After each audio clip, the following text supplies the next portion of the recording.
So one of my favorite patients the other day came in and told me she had gained about 30 pounds and she wanted to lose weight.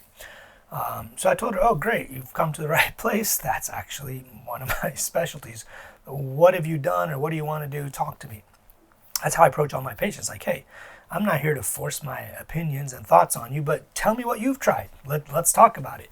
So, and I don't talk to most of my patients in depth about weight loss unless they seem interested. I'm obviously trying to deal with their cardiac conditions. They have serious heart disease and heart failure and hypertension and all that. That's usually what I'm talking about. But if somebody's serious and it looks like they want to really lose weight and they're interested and they want to talk about it and they want some advice, then we talk. So she said, well, I've gained about 30 pounds. The pandemic hasn't been nice to me. And I told her I haven't been able to go outdoors or do activities. So I stopped them right there. I usually say, look, activity is great for you, but it's not how you lose weight. Every single study has shown that now. It's not a great way to lose weight. It works in the beginning because it's a new stimulus, but quickly you put that weight back on, if not more. So she told me she wants to try this thing called Golo, GOLO.com. And I didn't know what it was at the time, but I've since looked it up. It's this new diet thing, and unfortunately, it probably does work, but the problem is all their marketing on their website, and I'm not making this up, I have nothing against this lady. Her name is Jennifer Brooks, I believe, and she's a holistic nutritionist. Nothing wrong with any of that. But what is wrong is on her website or their website, I don't know if it's a person or a team or whatever it is, she talks about insulin. And of course, there's nothing wrong with insulin. You need it or you don't live. But the whole insulin carbohydrate method of weight loss, or you don't want to spike your insulin, you got to eat foods that don't spike your insulin and all that, unfortunately we now know that that's not necessary nor true. There have been countless studies done now where they've looked at insulin resistant people. They compared insulin resistant persons to non-insulin resistant persons, and they've had them eat isocaloric diets that are in a deficit. Whether you're insulin resistant or not made no difference on the amount of weight you lost as long as you were in a calorie deficit. All the groups lost the same amount of weight, whether they were eating high carbs or low carbs, whether they're insulin resistant or not insulin resistant. Made literally no difference. So the key is to be in a calorie deficit. You won't have sugar spikes or insulin spikes. There's nothing wrong with insulin. It actually helps you live. But you won't have these dreaded insulin spikes if you are in a calorie deficit.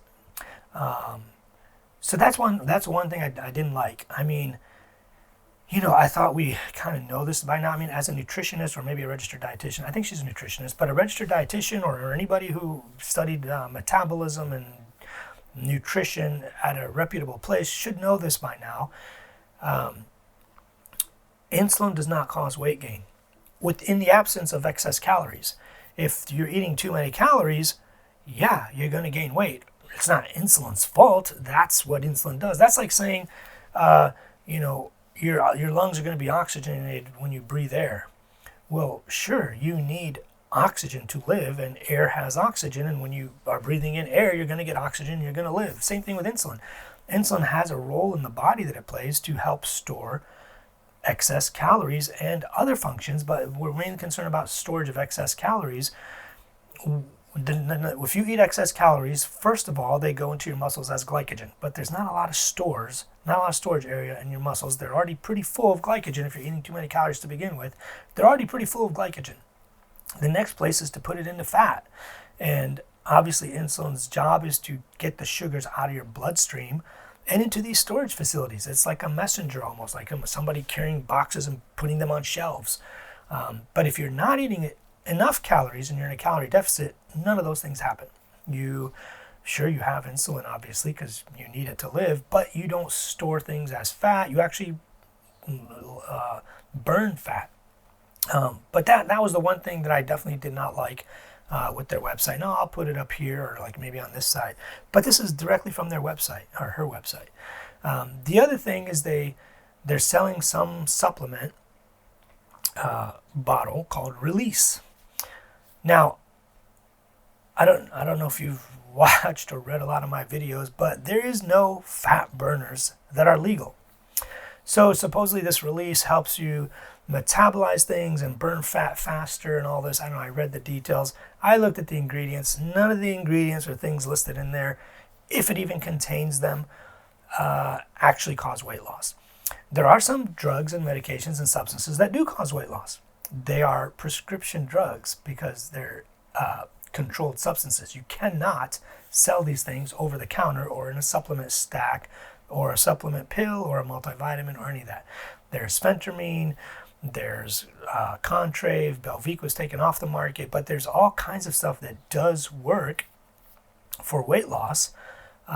They're just not approved to be just sold over the counter. So if it did contain any of those things, like some supplement companies in the past have tried to get away with that, like Hydroxycut and some of these things, they got in huge trouble and were taken off the market. People died, liver failure, whatever. They've since taken those things off the market. The only thing you could really buy over the counter now that actually does increase your metabolism slightly and may suppress your appetite is actually caffeine. Caffeine is one of the few things that does have those effects that isn't illegal, but pretty much everything else is. So if you're thinking of buying these fat burners or these pills that'll help you lose weight and all that, don't. Americans have spent $600 billion in the last 10 years on fat burners and weight loss supplements and weight loss programs and all that. We're still fat. We're even fatter, actually. So let's not do that. So I have no problem. And there's some testimonials on there where some people did her program and lost a lot of weight. Sure, if you do some type of ketogenic style diet or Atkins diet or low carb diet, because you've eliminated 60% of your calories, you're gonna lose weight. The problem is, how long can you do that for? The long-term studies on these style diets are not very good. Most people can adhere to this for about 3 to 7 months, and then usually by month 9, and certainly after a year, they're all back to eating normal amounts of carbohydrates. So it's not very good long-term adherence. You have to pick foods that you enjoy and can eat long-term, they can stick to. So I usually tell my patients, eat what you like. Eat what you've been eating for the last 20 to 30 years so that you can keep doing this for the next 20 to 30 years. That's kind of the whole point. We don't want you to select diets that are super restrictive and super crazy because you cannot stick to it for a long time. The whole point is to lose weight and keep it off forever. You don't want to lose weight for 10 minutes and then gain back more weight than you lost. That's kind of the whole problem. So I hope this helps. I got a lot of resources listed below. Grab my books, grab some of these things. I hope you enjoyed. Please spread the word.